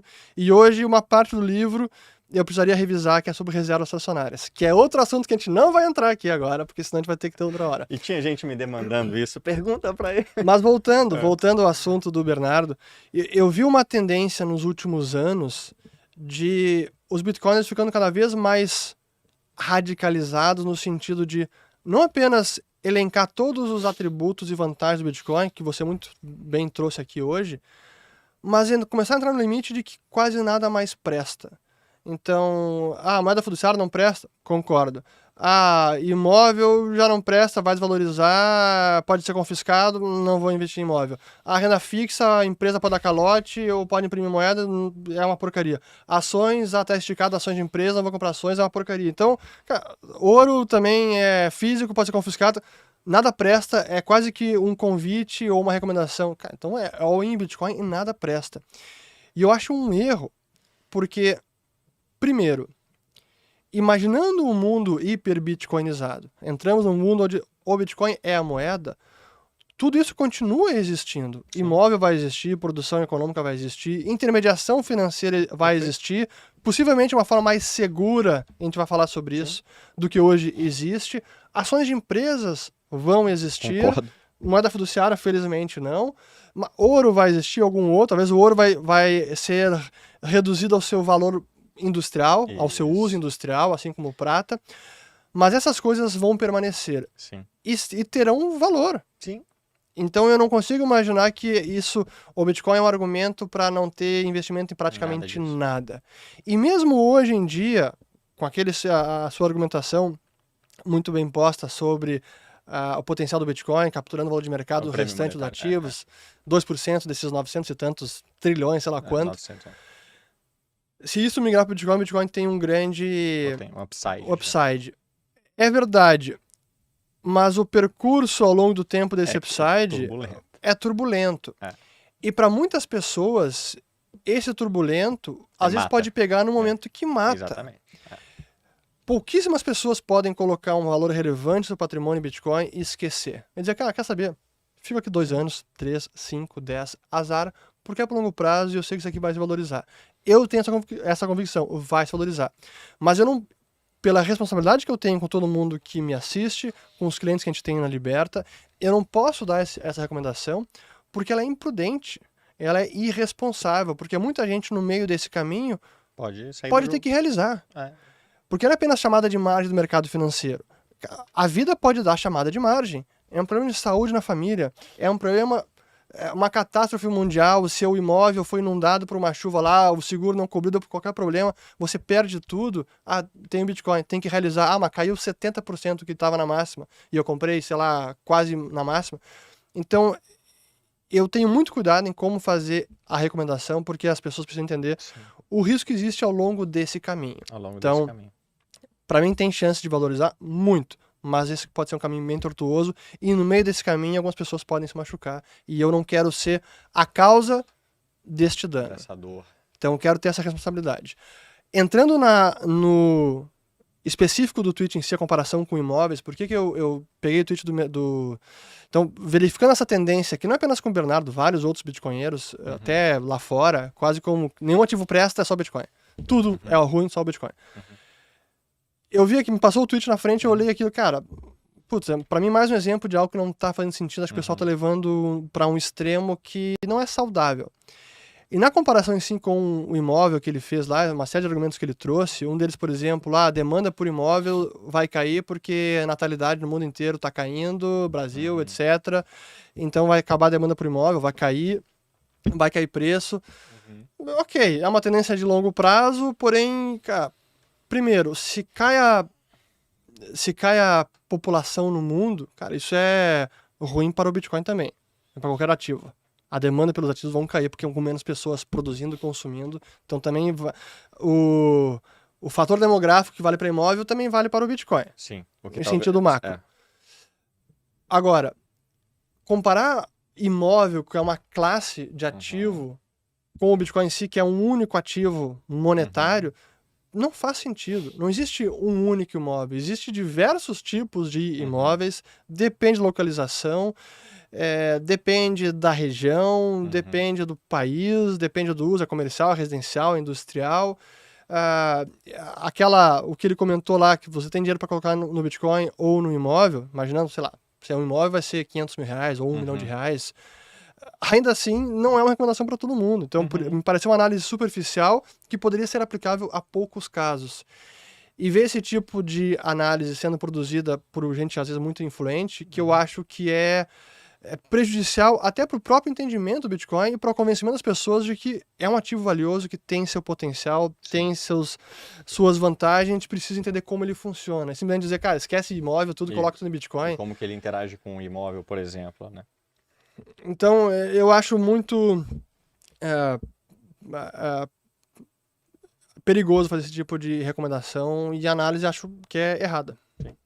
Não sei se eu respondi todos os argumentos do post em si, mas acho que a essência dele, sim. Eu acho que você está movido por excelentes princípios. Acho que quem te ouve, quem está com a Libertas, está muito bem atendido por quem preza pela segurança financeira global, né, dos clientes de vocês. E eu não estou aqui de nenhuma forma, isso é pauta da nossa conversa. O zelo de vocês é incrível. E também não sou nenhum especialista em imóveis também. E nem estou aqui para defender o A ou o B ou uma tese em específica. Mas eu acho que eles vão querer ouvir o Diego. Na verdade, eles querem ouvir o advogado. Você é o advogado da tese. Exato. E sobrou para mim, né? Então, e aqui eu entro num achismo do que as pessoas que mais... Inclusive, eu fui um dos que fiz essa comparação, dentro de vários que fizeram também. Quanto à queda da natalidade, por exemplo. Você tem mercados em diferentes maturidades, né? Então, eles argumentam que o mercado imobiliário está numa determinada escala de maturação, é usado como poupança há gerações. Qual que é o mérito disso? A gente pode discutir, porque como a gente falava, quando você coloca a moeda fiduciária em jogo e as pessoas passam a querer outras coisas, você corrompe os sinais de preço e não sabe o que é mérito, o que é difusão do papel. Tudo é distorcido pela desvalorização da moeda. Exatamente. Então, o que eles argumentam, e há um ponto a ser considerado nisso, é que mesmo com a população caindo, o Bitcoin ainda pode crescer várias e várias vezes ou ter a sua trajetória de crescimento basicamente inalterada, porque ele é tão pequeno na escala global, ele representa dos 900 trilhões em percentual 0,05%, se minha matemática não tiver. Enquanto o setor imobiliário representa talvez 30%, ou seja, talvez centenas de vezes a mais. Sabe aquilo de que uma empresa pequena pode crescer várias vezes num setor caindo? É o caso da Philip Morris crescendo num setor tabagista. O Bitcoin ele pode crescer enormemente numa população decadente porque ele vai captar de toda forma um monte de outras, valor de um monte... Inclusive, a tese desses 2% não é 2% tirado do ar, mas é basicamente, por exemplo, ele vai tirar mais do ouro do que do setor imobiliário, por exemplo. Então, e aí chegam-se nessa média, né? Quem fez essas contas. Pois é, até para mim esse é um ponto até de discussão. Será que a comparação correta é o market cap de todos os ativos, que é os 900 e tantos trilhões, ou o market cap mais correto seria a comparação de ouro? Eu sempre fui mais É uma boa pergunta. Eu sempre fui mais conservador e fiz comparação até com o ouro. Imaginando o ouro que tem, sei lá, agora com quase $2.000 onça Troy, tá quase 12 trilhões de dólares. O que dá um upside de 24 vezes para o Bitcoin, se o Bitcoin quiser pegar o mesmo valor do ouro. Se for todo o market cap do Todo ouro. o market cap do ouro, Então, eu tendo a comparar mais com o ouro, até porque me parece um ativo muito mais próximo do que o real estate, porque, até pela própria finalidade. Sim. O real estate tem um uso específico. Sim. É para moradia, tem utilidade, para comércio, tem uma utilidade específica. Sim. Mas sobre essa argumentação da população decaindo, acho que o que eles dizem é isso, é que tá tudo bem, a população pode cair, mas o Bitcoin ele é tão pequeno que a população pode, eu estou exagerando aqui para fazer o ponto, cair pela metade, ele multiplicar por 10, e ele ainda vai ser pequeno no contexto global, ele ainda vai pegar só 50% do ouro. Então acho que esse é um dos pontos.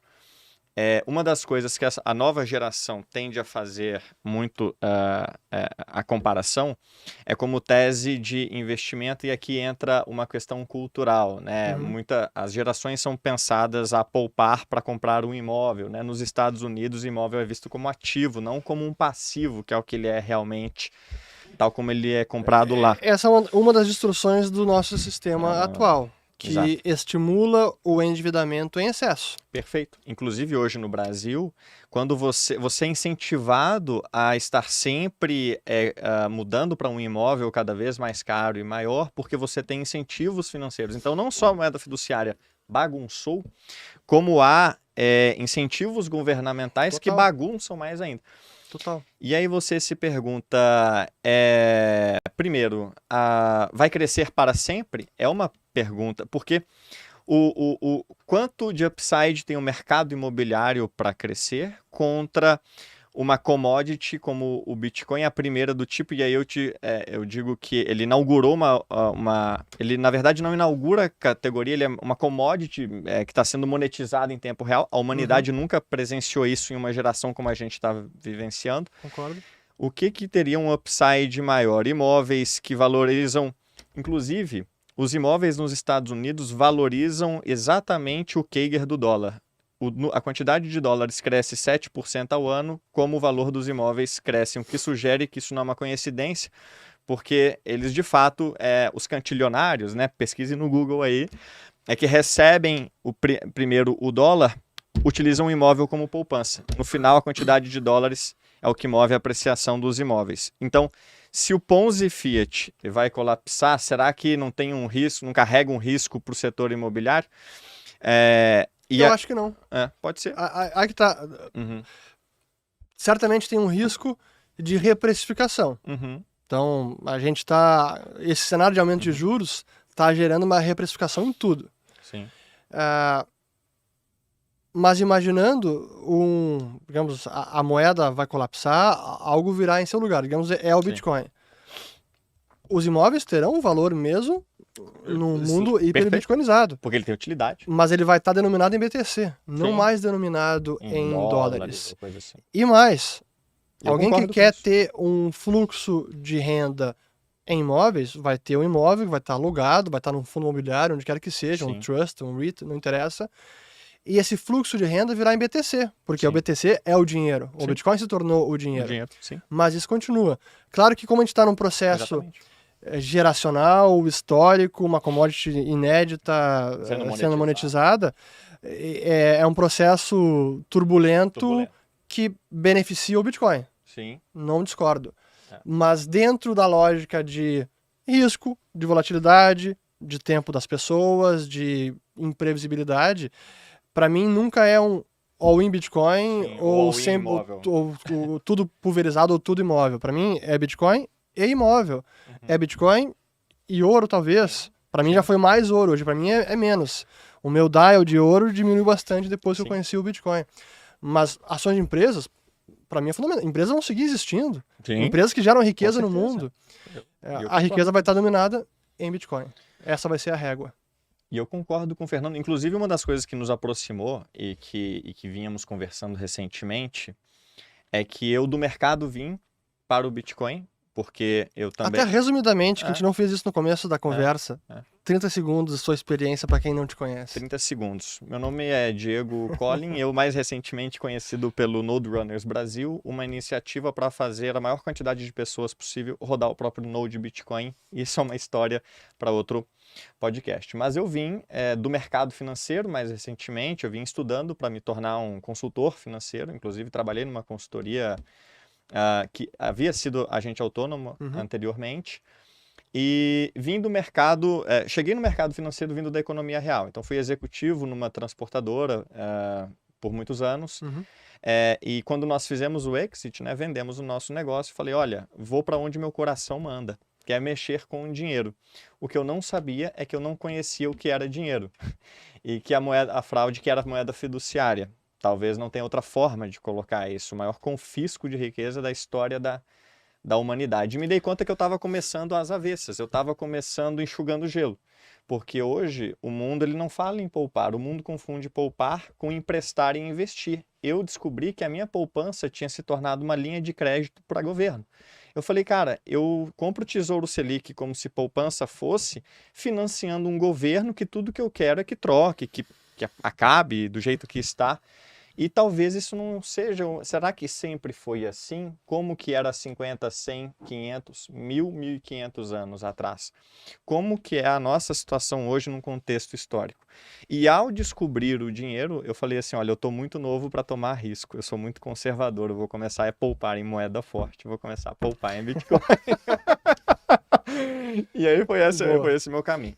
Então, Agora me esqueci que eu te interrompi para você se apresentar Isso. e me esqueci o que você estava falando A agora. gente estava falando que o que nos une. Ah, boa. Exato. Então eu vim do mercado financeiro, eu tinha vários tokens. Eu tinha ações, eu tinha... Tokens. Porque são... Shitcoin. Eu tinha vários shitcoins. E eventualmente fui convertendo para aquilo que tem. É um misto de três coisas. É uma questão de liberdade, uma questão de moralidade e uma questão de convexidade. Então eu percebi, e quando você faz uma venda grande de uma empresa como a gente fez, você percebe que os seus ganhos são enormes, mas o que você pode perder também é enorme. Então, se você é um bilionário, você pode tomar um processo bilionário. E, eventualmente, tudo que você tem pode te ser tirado de forma arbitrária, de forma injusta. Em alguns momentos na vida, a sua opinião pouco importa e a vida não é conhecida por ser a coisa mais justa do mundo. O Bitcoin apresentando-se como um patrimônio que não pode ser confiscado, que não pode me ser tirado coercitivamente, que requer a minha voluntariedade, teve um papel importante nisso. Moralidade. Quando eu descobri, muito pelo documentário que a gente comentou, a fraude que é, nas palavras do banqueiro mexicano, né, de um dos maiores banqueiros do México, a fraude que é a moeda fiduciária, eu falei assim, olha, eu concordo com isso. Poupança minha não deve ser linha de crédito para governo. E, por fim, convexidade. Sempre parece tarde chegar no Bitcoin, mas pense que todos os preços do Bitcoin já foi o preço mais alto. E a verdade é que pode ser que o melhor, como a gente vinha falando, ainda esteja por vir. Porque se eu falar que parece tarde agora, eu vou parecer em retrospectiva, tal como o cara que achava tarde quando estava R$ 9. E há vários motivos que a gente poderia esticar aqui, mas não é o caso, de por que a convexidade do Bitcoin é maior do que qualquer ação que eu tinha, é maior do que qualquer fundo imobiliário que eu tinha, é maior do que qualquer moeda que eu tivesse. Então, quando eu juntei a peça da liberdade com a moralidade e com a convexidade, o Bitcoin ele se tornou óbvio. Quando eu entendi o dinheiro, o Bitcoin se tornou óbvio.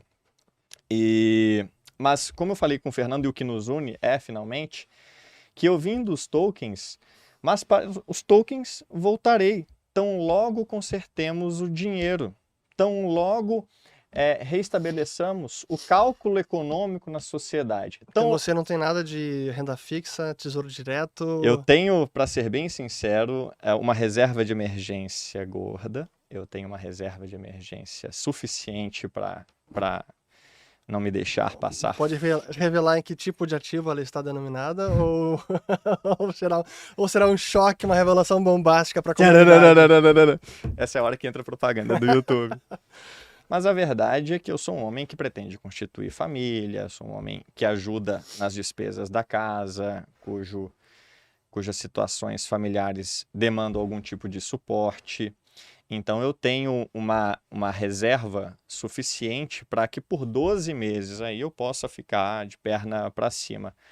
E está denominada a grande parte em real, no pós-fixado, e um pouco em dólar. Então, é claro, eu tenho que ser responsável. Agora, todo o resto em Bitcoin. E isso, se você for olhar no geral... eu tenho umas cotas de startups também que eu não consigo vender. Inclusive, se alguém aí quiser investir nas startups que eu investi, captable.com.br, entra lá, por favor, e já compra. Mas para os tokens voltarei. Então, tão logo consertemos o dinheiro, é natural que a gente, com cálculo econômico restabelecido, o dinheiro e tendo o Bitcoin como a base do sistema todo. Exato. Você falou em moralidade. Sim. E esse é um debate também filosófico. E muitas vezes eu me pego nesses debates com bitcoinheiros, não apenas bitcoinheiros, talvez libertários, anarcocapitalistas, que defendem a ideia de que você investir em tesouro direto, o Fernando recomendou, o Urich recomendou tesouro direto, isso é imoral, está financiando o governo. Eu financio o governo com muita dor, mas acima dessa dor vem a responsabilidade. Para mim é o dever fiduciário com minha família, com empresa, com clientes, em saber que, infelizmente, os ativos mais seguros, com muitas aspas, no nosso sistema hoje em dia, dos mais líquidos, infelizmente, é a dívida pública. Então, simplesmente a gente viver no mundo que temos hoje e não ter nada da liquidez em dívida pública, seja brasileira, seja americana, ou então em dívida privada, que acaba tendo como baliza a dívida pública, simplesmente não comprar nada disso e não estacionar parte da liquidez nisso, para mim E pode te fazer perder bitcoins. Se eu tivesse colocado 100% mesmo do meu patrimônio em bitcoins, desde quando eu comecei a comprar bitcoins em maior volume, inclusive minha reserva de emergência, eu teria vendido bitcoins que eu não teria gostado de ter vendido. Essa é a pior sensação que tem. Então, ter feito isso me permite hoje ter mais bitcoins. A minha estratégia é de maximizar a quantidade de bitcoins. E talvez você maximize isso se você tiver um colchão, e aí, claro, você vai tentar minimizar o colchão, né? Porque você não quer ter mais colchão do que você precise, para que em hipótese nenhuma você venda. Inclusive, quem começou a comprar nos 69 mil dólares já está no lucro hoje. Já? Já. Quem começou a comprar? Isso. Não quem só comprou lá e exatamente. estacionou. Se você comprou todos os meses, você já está no lucro. Uma pergunta final aqui, uma discussão final que a gente não falou ainda, que é a Lightning Network e a renda em Bitcoin. Sim. Curva de juros em Bitcoin. Sim.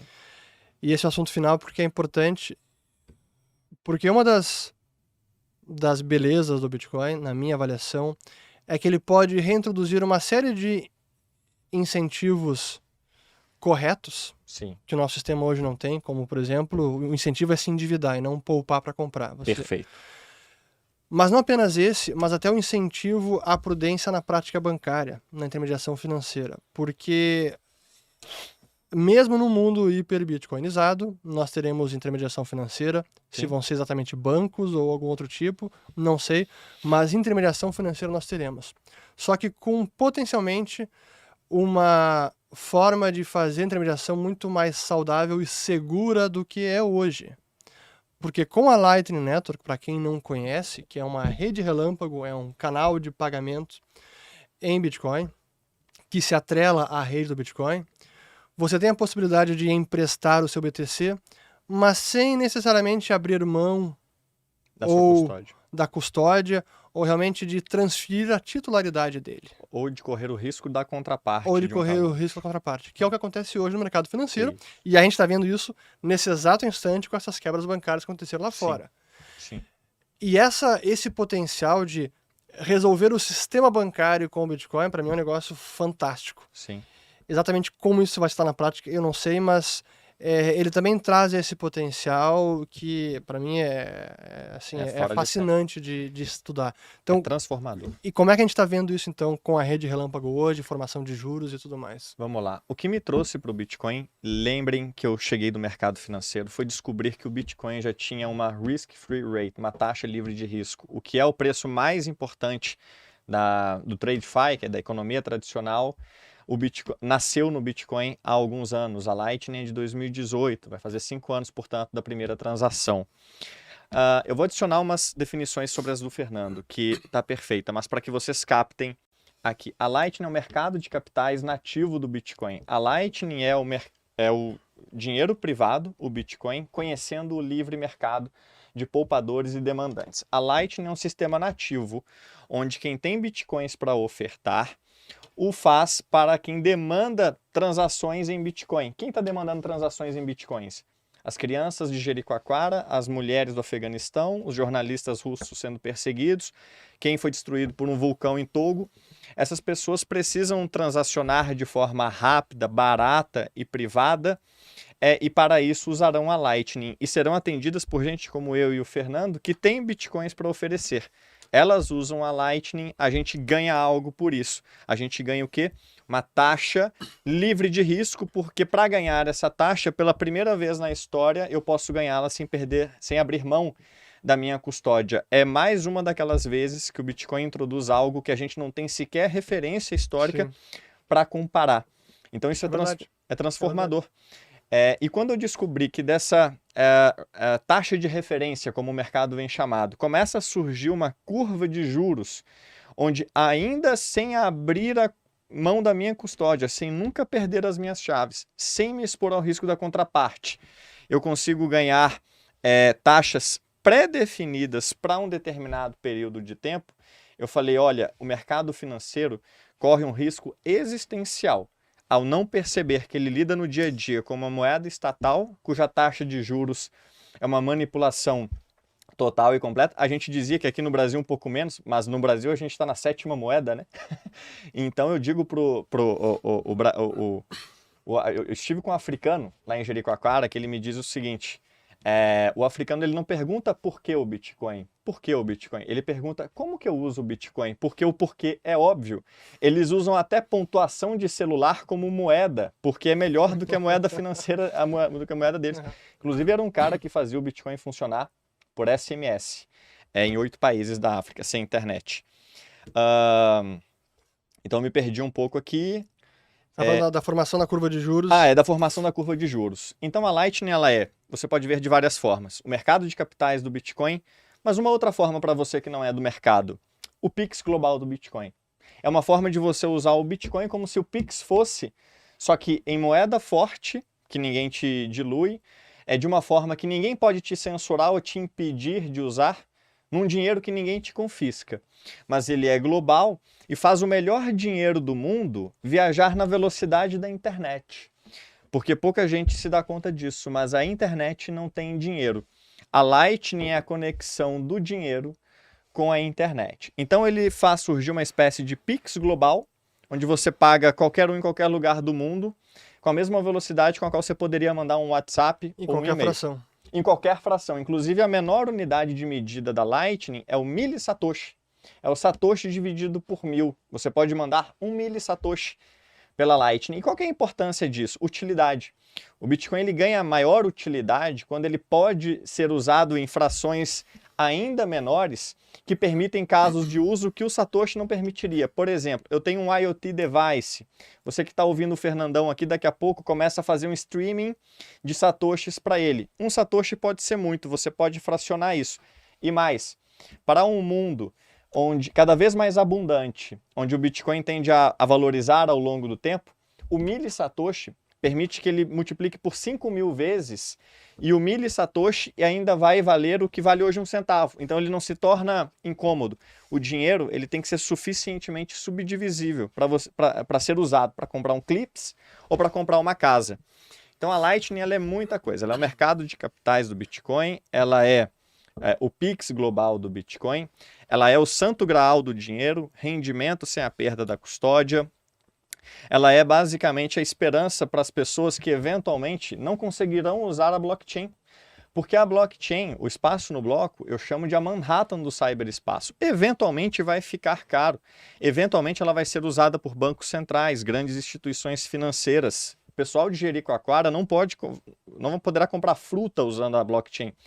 A Lightning é o que garante a acessibilidade e o acesso do próximo bilhão de pessoas para o melhor dinheiro do mundo, para a esperança. Então a Lightning, como é que ela traz isso? Remunerando o Fernando. E se você acha que perdeu a onda da mineração, ficou caro minerar, ficou muito específico, precisa de hardware, precisa de energia, a segunda onda você ainda pode começar.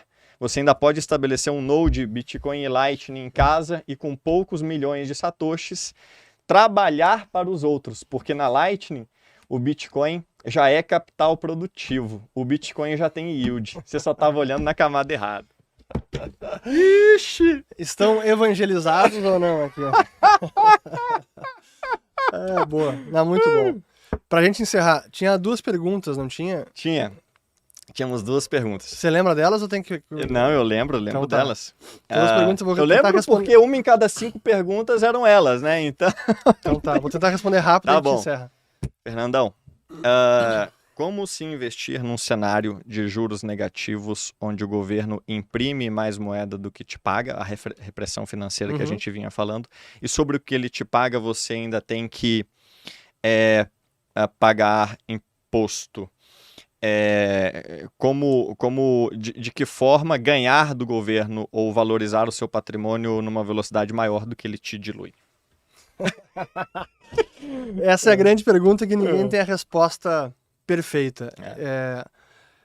Para mim ainda passa pela diversificação não excessiva, porque senão você pulveriza seu retorno e o risco, mas é você entender os riscos e os retornos possíveis e, infelizmente, não dá para dar all-in no Bitcoin.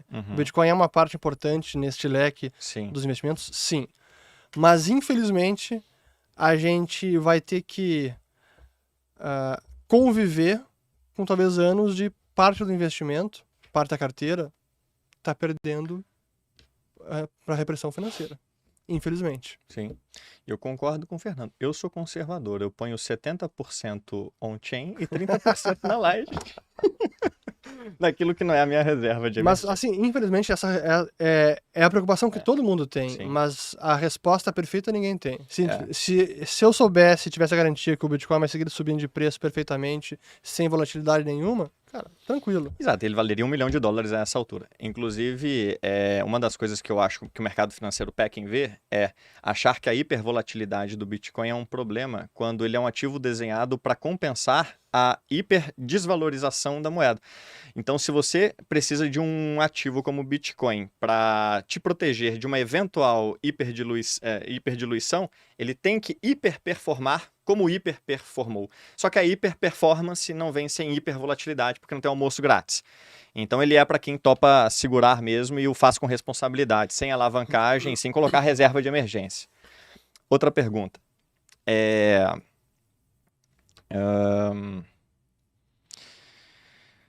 Se eu não me engano, era essa. Se não for, você me corrige. Essa foi uma das mais curtidas, foi uma das primeiras. Essa é boa, hein? Vai acabar com a polêmica. Como diversificar o patrimônio quando você... Que dicas você... na verdade, são mais 2. Uma delas eu lembrei, que eu tinha te falado. Você que entendeu suficientemente o Bitcoin e o potencial dele, tudo que ele representa, como você consegue vender e trabalhar e investir em outras coisas? Sob que justificativa, do ponto de vista pessoal, você vê assimetria maior em algum outro ativo, onde possa valorizar mais que o Bitcoin em algum cenário? E você... não vê nenhum aspecto moral em outras coisas, fora da reserva de emergência, naquele portfólio onde você teoricamente poderia brincar, você vê alguma coisa com uma assimetria maior que a do Bitcoin e você tem algum... e você não vê a questão moral de financiar um sistema fiduciário corrompido na base? Essa foi a pergunta. Não vou falar de quem. A questão moral, eu até respondi antes. Pra Sim, mim, já tá. Não. E assim, não vejo incompatibilidade, por mais que eu deteste financiar governos. Sim. Lato sensu. Sim. Sobre posições assimétricas que eu poderia encontrar hoje, tanto quanto o Bitcoin, talvez que eu tenha na minha carteira principal urânio. Uhum. Então, investir em mineradoras de urânio para mim ainda é uma posição assimétrica. É mais do que o Bitcoin? Talvez não, porque acho que tem um timing para a tese se materializar e depois possivelmente haverá um momento de saída. Uhum. Mas se olhar assim, neste momento, Uhum. pode ter algo que se valorize mais do que o BTC. Pode, não é uma garantia. Mas dos outros investimentos, aí é mais difícil. Imaginar que um imóvel pode se valorizar, multiplicar por 2, cara, não. Uma renda fixa, não. Renda fixa você tem lá o rendimento certinho e correndo o risco do emissor, na contraparte, que pode dar o calote. Isso pode ser o governo, inclusive. Então, não, acho que dentro do portfólio, os principais ativos, ou o principal em termos de valorização ao longo do tempo, é o Bitcoin. Uma terceira pergunta. Você sugeriria alguma diversificação, e essa foi a mais curtida, a uma família que estivesse em um país, em qualquer um desses que hiperinflacionou recentemente, como Venezuela, para além do Bitcoin? Quer dizer, a pergunta era de alguém querendo saber o seguinte, tá? O que fazer num país onde a moeda está indo para o beleléu, como tivemos aqui no Brasil já? Aí que Claro, merece essa pergunta ela é bem... Não, mas ela é importante. E por isso que é preciso entender como países que estão destruindo realmente as suas moedas, assim, quase a olhos nus, e que praticam uma enorme opressão financeira, não é apenas repressão financeira, eu digo opressão, controle de capital, hiperinflação, como é a Venezuela, Zimbábue, Argentina, não é hiper, mas está com inflação de 100% ao ano. Sim. E com controle de capital, a própria China está estável, mas tem controle de capital. Os chineses não conseguem tirar dinheiro de lá. Para esses países, o porquê do Bitcoin é muito óbvio, e sem dúvida que para esses, um Venezuela, por exemplo, é até difícil investir em imóvel porque não tem nem mais império da lei, você não tem direito de propriedade nenhum. Então isso é complicado. Nessas regiões é muito mais fácil recomendar o Bitcoin porque a probabilidade do Bitcoin, mesmo com a volatilidade, ter uma performance melhor do que a moeda fiduciária, assim, é uma probabilidade enorme. Supor que quanto mais se deteriora o nosso cenário, mais seguro fica o Bitcoin dessa perspectiva, Claro. na medida que fica mais fácil. Claro. Mas falando, por exemplo, agora indo para os Estados Unidos, eu não acho que eles vão hiperinflacionar a moeda americana, como eu disse. Então, pode acontecer? Pode. Para mim não é o cenário base, mas a inflação, talvez a inflação mais alta, inflação quando eu digo é perda de poder de compra da moeda, não é aumento da base monetária. Eu sei que eu vou me tretar com os austríacos por causa disso, economistas austríacos. Mas enfim, sim, estamos entrando num período de mais inflação do dólar, então a gente vai precisar buscar formas de se proteger disso. O Bitcoin para mim é uma delas, não tem dúvida nenhuma. Mas eu não vejo os Estados Unidos entrando nesse nível de opressão financeira que tem uma Venezuela da vida. No entanto, posso descartar a hipótese de que isso não aconteça? Não posso. A gente falou dos 3 calotes americanos. 1933. As pessoas não se lembram disso. Mas no dia 5 de abril... Amanhã? Não, depois de amanhã. 5 de abril, acho que é amanhã. Estamos gravando segunda-feira, 13 de abril. 3 de abril, 5 de abril de 1933 foi o dia da Ordem Executiva 6102, que obrigou todos os americanos a entregar todos os certificados de ouro, moedas de ouro, lingotes de ouro, sob pena de $10 mil à época, ou detenção de até 10 anos de prisão. Cara, É um roubo. Então, imaginar, de repente, daqui 5, 10 anos, o Fernando foi ingênuo e o dólar tá assim, indo pro saco e inflacionando muito mais do que eu imaginava. Aí o governo olha pro Bitcoin, opa, o Bitcoin tá se valorizando. Quer saber? Vamos apertar o cerco regulatório, vamos acabar com as empresas Ou que vamos fazer negociam, como fizemos com o ouro, né? ou vamos obrigar as pessoas a entregar os seus Ou Bitcoins, confiscar os que estão vamos nas confiscar, corretoras. pode acontecer. Pode. E esse é o momento que muita gente vai ter que decidir o que faz. Inclusive, se acontecer com o Bitcoin o que aconteceu com o ouro, quando os Estados Unidos tomou o ouro em 1933, ele foi de $20 a onça para $35 a onça. E em seguida, ele o fez para... Que foi uma lei, É. em 1934, foi o Gold Act, E que desvalorizou o ouro, ou a moeda que eles tinham entregado à força do confisco do ouro. Exato. Basicamente, a dinâmica no Bitcoin pode ser reaplicada. Você pode, da noite para o dia, descobrir que os seus Bitcoins que estão lá na corretora, onde não Sim. deveriam estar, Sim. serão substituídos por dólares. Você receberá dólares na sua conta e o Bitcoin terá ido para o governo, porque o dono da corretora não vai deixar de ir preso para proteger os seus Bitcoins. E nesse dia, quando você tiver dólares ao invés dos Bitcoins que você achou ter, ou você, ou uma boa parte das pessoas vai falar, peraí, eu vou recuperar os meus Bitcoins porque eu já entendi o porquê dele, até o governo está sinalizando que quer ele, na prática o governo terá comprado os seus Bitcoins, e é possível que nesse cenário o preço do Bitcoin não dobre da noite para o dia como o ouro, Não, mas vai ter um prêmio. vai ter um prêmio, exatamente, porque o governo terá comprado. Então saque seus Bitcoins da corretora. Mas enfim, não estou dizendo que essa hipótese Sim. é o cenário básico que vai acontecer, mas está tudo dentro daquela a matriz de possibilidades, os Sim. riscos possíveis, tudo precisa ser mitigado. Então, tendo noção dos riscos que eu estou correndo que eu busco investir meu dinheiro, meu patrimônio, e por isso que eu não dou all-in no Bitcoin, embora eu coloque meu patrimônio uma proporção muito maior do que a maior parte das pessoas. E agora é que todo mundo quer saber. Ele me perguntou quanto que eu tinha em real, em dólar, emprestado para o governo. O Brasil quer saber. Isso a gente não fala. Ô, Fernando, muito obrigado pela oportunidade. Eu acredito que daqui a pouquinho a gente tem que encerrar. Mas eu Sim. acho que dava quase para fazer outro, hein? Não, sem dúvida. Vamos dar sequência. Vamos dar sequência nisso Pessoal, daqui. mandem mais perguntas a esse. É. Pode dizer tudo que eu não respondi, ou que eu ainda preciso responder. Eu não vou me furtar de responder as perguntas nem as polêmicas, mas muito bacana.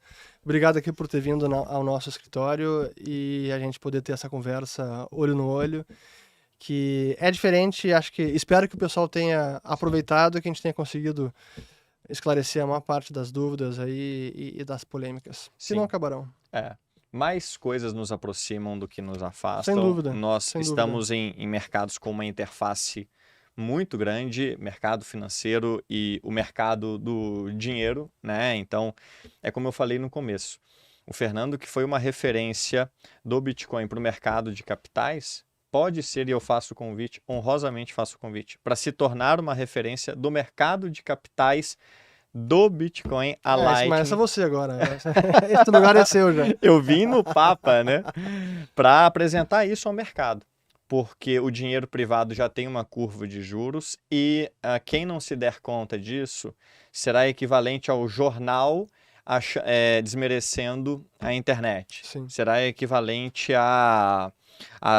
sei lá, a televisão desmerecendo a internet. Então, o desenvolvimento de uma curva de juros sobre o Bitcoin, ele não é um desenvolvimento trivial, pode ser game changer. Eu vim por isso, comecei a ganhar eu mesmo a curva de juros, lancei com a Paradigma um curso sobre, para que qualquer um possa fazer parte desse mercado. Não tem Banco Central definindo taxa, são players do mercado. Não tem cupom do Banco Não Central tem do cupom, Bitcoin? não tem cupom do Bitcoin.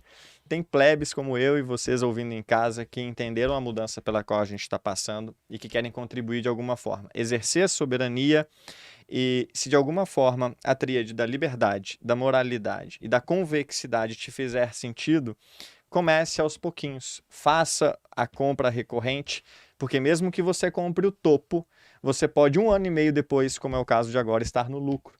Esse é o poder do DCA. Quem começou a comprar em 69, hoje está em 26 e está no lucro. É o preço médio, É o preço dollar médio. cost averaging.